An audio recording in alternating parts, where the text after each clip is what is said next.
put it aside. Oh. We didn't know what you wanted.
Okay, we're on the second day of our journey. Are y'all ready? Are you sure? One more time. Are you ready? I think you're ready. I think you are. What about our butterflies? Are our butterflies here? There they are. And our tree frogs? Hey, we've got more tree frogs tonight. Yay! And then, how about our chimpanzees?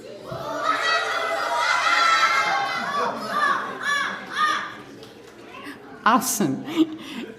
And our toucans? Actually, I looked up toucans today, and they make a sound that is so irritating.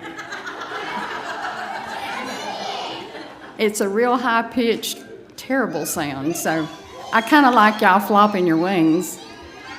And what about our jaguars? I guess the jaguars are very quiet because they're out stalking prey or something. They have to be very, very quiet. Okay, we're glad you're here tonight. We're excited that you're here. We'll have a skit here in just a minute, and I'm trying not to talk too much. But first of all, remember, and I've already seen some people carrying their dimes around, so be sure and give them to your teachers so they can put them in the container, and we'll see who is the winner at the, on Friday. So right now, let's be quiet and get ready to say our pledges. Are we ready? Everybody stand up. And we'll pledge allegiance to the Bible first. Attention, salute, pledge. I pledge allegiance to the Bible, God's holy word, and I will make it a lamp unto my feet and a light unto my path, and I will hide its words in my heart that I might not sin against God. Now we will pledge the Christian flag. Attention, salute, pledge. I pledge allegiance to the Christian flag and to the Savior for whose kingdom it stands, one Savior, crucified, risen, and coming again, with life and liberty to all who believe. And then lastly, we'll pledge allegiance to the American flag. Attention, salute, pledge. I pledge allegiance to the flag of the United States of America and to the republic for which it stands, one nation, under God, indivisible, with liberty and justice for all. Thank you, flag holders. One more note. If you've taken any pictures and you want to email them to Kinley to make the slideshow, her email address is tagged to the bulletin board back there, so just go jot it down if you've got pictures to send her. And now we'll turn it over to Mr. John or Jungle Jim or somebody.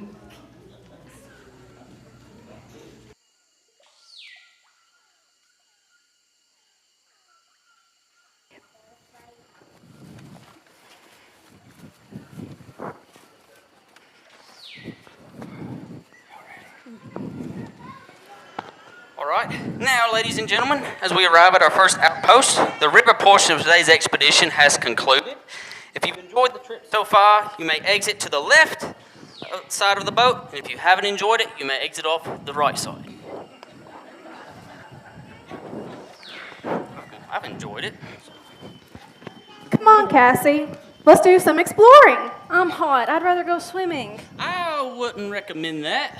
Why not? Well, let's just say if the crocs don't get you, the electric eels will. And if the electric eels don't get you, the piranhas will get you. And if the piranhas don't get you, the snakes will get you. Okay, I get it. No swimming. Just looking out for you.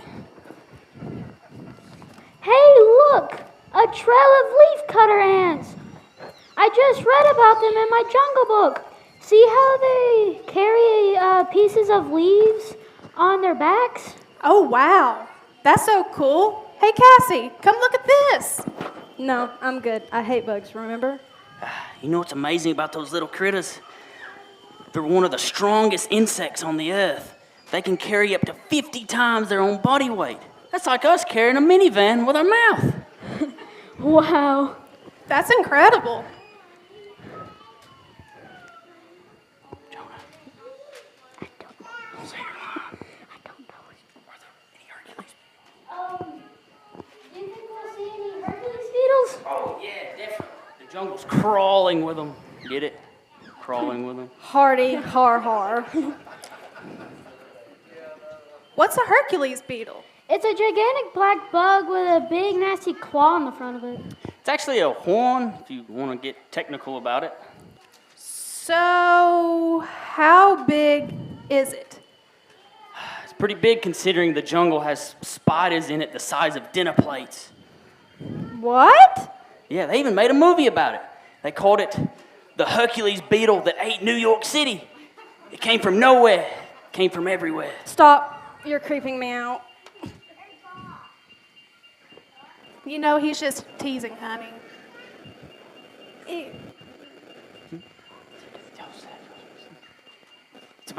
It's actually about 6 inches long is how big it actually is. Ew. Wow. What's next? Huh? Oh. Wait, poison dart? What? Let me see that.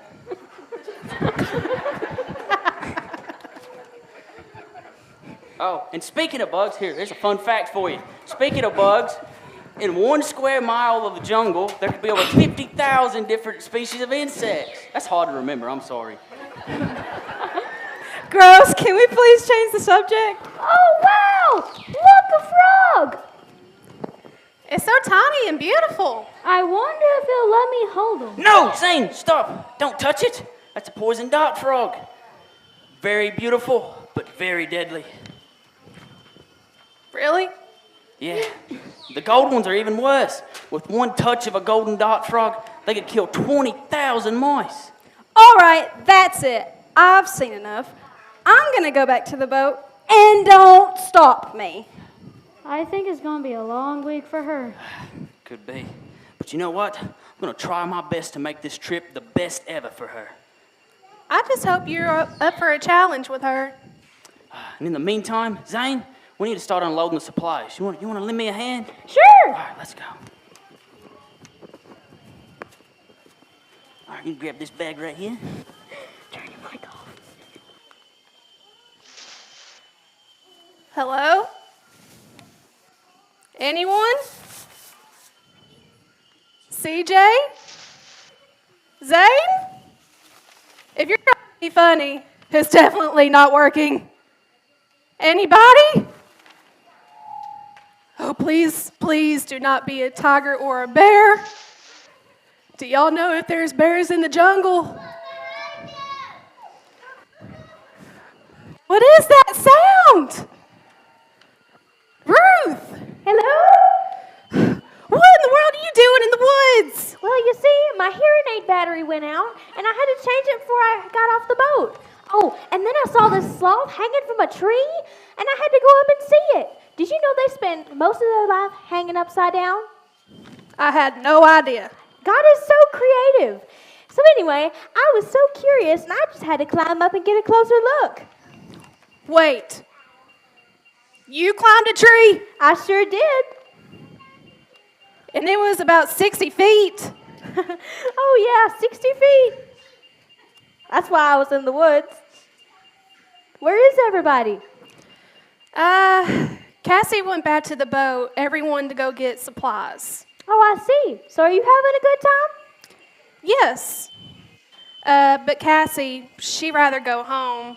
It's hard to have fun with her. Oh, that's too bad. But Zane, he seems like a good kid. Oh, he is. I love him to pieces. Yeah, you two are very close. We are, and especially since my husband passed away, I've been having to fill the empty space because they had such a special relationship. Well, that's awesome. I'm sure you're a great grandma. Oh, wait, I'm sorry. You're a wonderful grandma. Oh. Hey, so can I ask you a question? I can tell you're a religious person. Well, sure. I'm a believer in Jesus Christ, if that's what you mean. Yeah, so I guess that's what I meant. Anyway, there's something I've been thinking about lately, and maybe you can try to explain it. I can try my best. So you believe that there is a loving God, right? I sure do. and you believe that he can do anything, Uh-huh. then tell me this, why a loving God can do anything that allows bad things to happen. I don't get it. I just don't. Well, that's a good question, and that's why I love my Bible. I call it the history book of the universe because it tells us the things that happen and why they are the way they are. Are you familiar with God's word? A little. I mean, we went to church when I was little. Okay, so the Bible tells us that way back in the beginning, when God created the world, everything was perfect. Nothing bad ever happened. That's actually hard to imagine. I know. Sadly, it wasn't like that for very long. The story about Adam and Eve. Yes, but remember, it's not just a story. They were real people. There were real people in a real place. Do you remember what happened? God gave them everything except the fruit from that one tree. Very good. And he warned them not to eat it, and he told them what would happen if they did. Then the serpent lied to Eve, and they chose to believe the serpent rather than God. And they ate the fruit. I don't understand. What does that have to do with all the bad things that happen now? When Adam and Eve disobeyed God, things changed immediately. Sin and death entered the world like a curse, and it affected everyone and everything. In fact, it eventually got so bad and so evil that God sent a global flood, the biggest catastrophe ever, and the only 8 people and a bunch of animals survived. Oh yeah, Noah's Ark? Yes, but the curse remained. That's why there's still so much evil in the world, and why there's disease and death and earthquakes and tornadoes and poison snakes and, well, you get the point. So you're telling me that we've been living under a curse?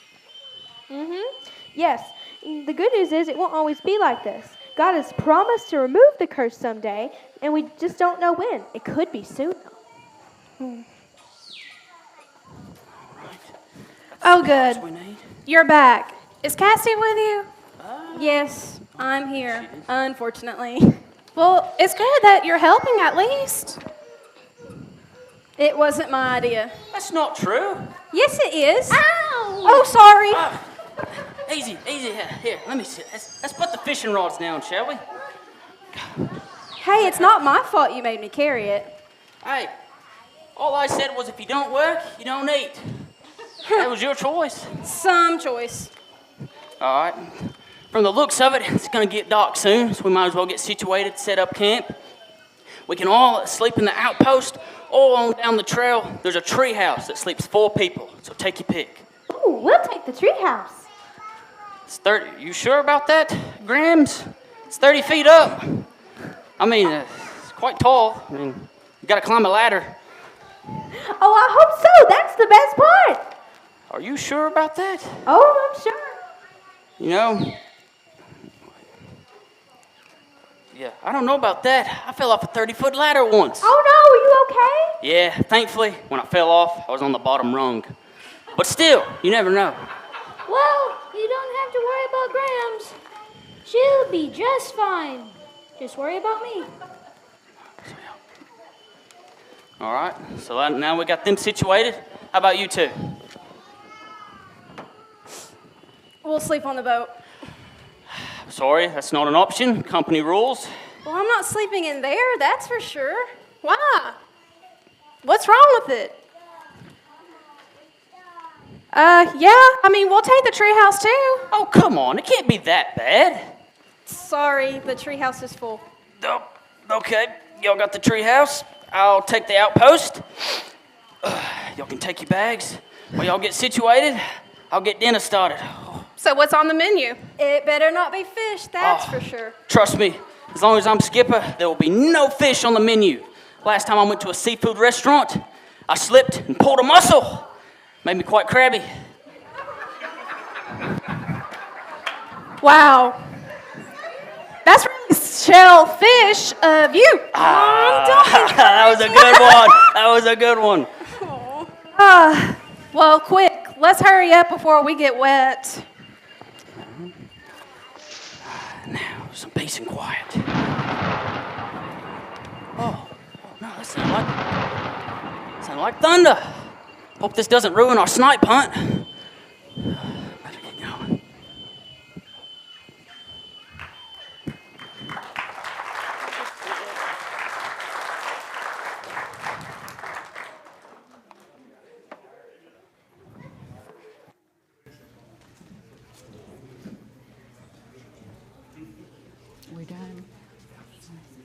Okay, give them one more hand. That was a good skip. Okay, we're a little bit behind again, so we're going to let you be dismissed to your classes and go to the cafeteria or the fellowship hall, whatever. Go to eat.